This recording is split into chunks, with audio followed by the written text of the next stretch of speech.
She said she just needed space. And then I woke up to an empty apartment. I thought we were in love. Turns out I was the only one still in the story.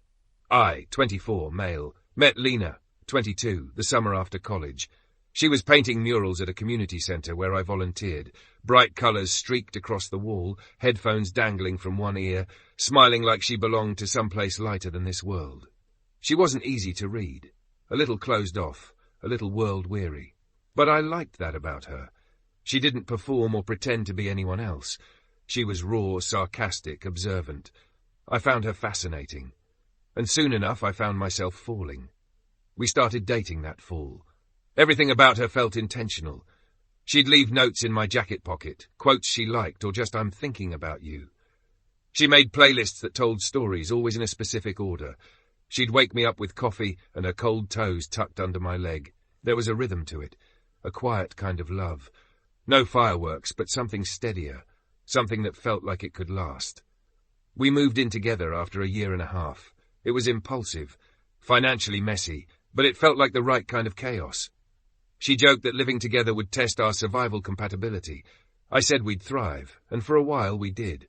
We built routines, groceries on Sundays, slow mornings with bad coffee and good silence. She'd paint late into the night.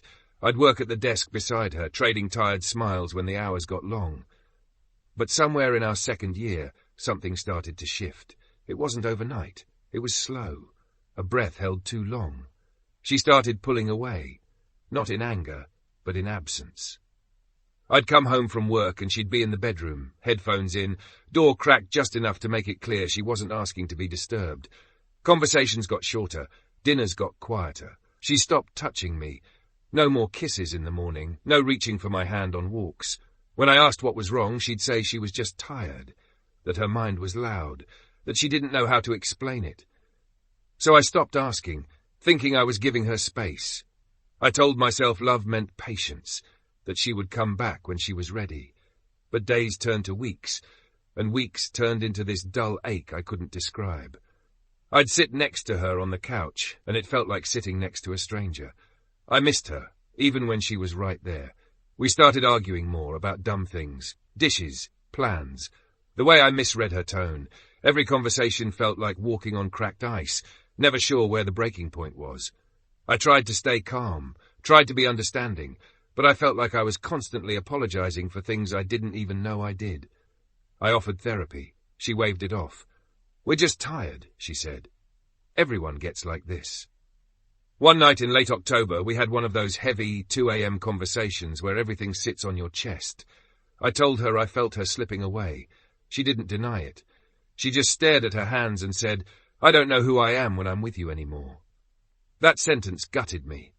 I asked her what she meant, but she couldn't explain, or wouldn't. After that, something in me broke a little. I stopped trying so hard. Maybe I was protecting myself. Maybe I was just tired too.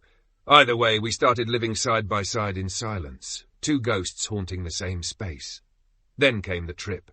She got invited to an artist residency in another city, a week-long thing. I helped her pack, kissed her goodbye at the train station, told her I loved her.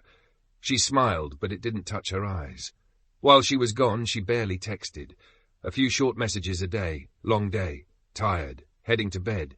She used to send photos, voice notes, little updates about everything. Now it felt like I was messaging a colleague, not a partner. She came back quieter than ever. Said the trip was good, a lot to think about.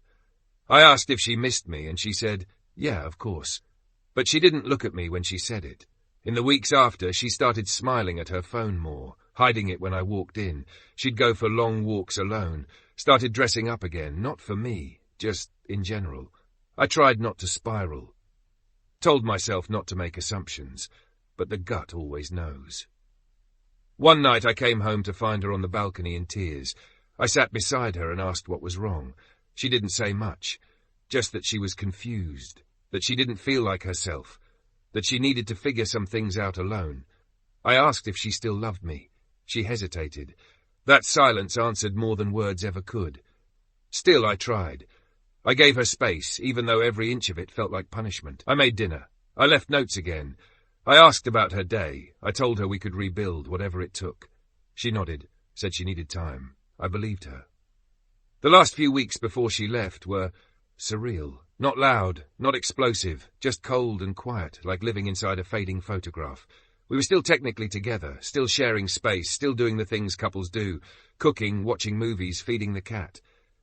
But the spark was gone. You could feel it in the way she answered questions, like she was already somewhere else. One night, I made her favourite dinner, some cheap little pasta dish we used to make early on. I even lit a candle, hoping a bit of warmth could pull her back toward me. She smiled, said thanks, sat across from me and scrolled through her phone the whole meal. After dinner, I cleared the plates and realized she hadn't asked me a single thing about my day. I was invisible, and I think she knew it. I think that was the hardest part, not the silence, but knowing she saw me hurting and didn't care anymore. Eventually, I stopped reaching for her hand, stopped trying to break the silence. Every time I pushed, she pulled further away. And I didn't want to scare her off completely. I was still holding on, even if it was by threads. She started staying out later, just grabbing drinks with friends. Friends I'd never met. Don't wait up. She'd text at 11 p.m, and I didn't. I just lay there, staring at the ceiling, listening for the door, trying not to wonder who she was really with. I think the last real conversation we had was a week before she left. We were sitting on opposite ends of the bed, and I said, I don't know how much longer we can keep pretending this is working. She stared at the wall for a while, then said, I don't know either. That was it. No follow-up, no attempt to fix anything. Just the truth, dropped between us like a glass neither of us had the courage to clean up. And still, I didn't believe she would actually leave. I told myself she just needed time, that she'd wake up one day, remember who we were, and miss me enough to try again. But love isn't a place you return to, not when you've already packed your bags in your head, and then one morning I woke up and she was gone. No note, no goodbye, just a cleared drawer, a missing toothbrush, and silence. A few days later she texted, I'm sorry, I can't do this anymore. That was it. She blocked me soon after. Mutual friends stopped responding. It was like someone reached into my life and erased her, pixel by pixel, until all that was left was the noise. I don't know what she's doing now. I stopped checking. Not because I'm over it, but because every glimpse felt like reopening a cut I hadn't finished stitching. Some nights I still wonder, was I blind? Was I distant and didn't realize it? Was I too soft, too patient, too willing to shrink myself just to make her stay? Or maybe she was just gone long before she left, and I was the only one still pretending we were in the same story. It hurts, not because I lost her, but because I lost the version of me that believed I was enough.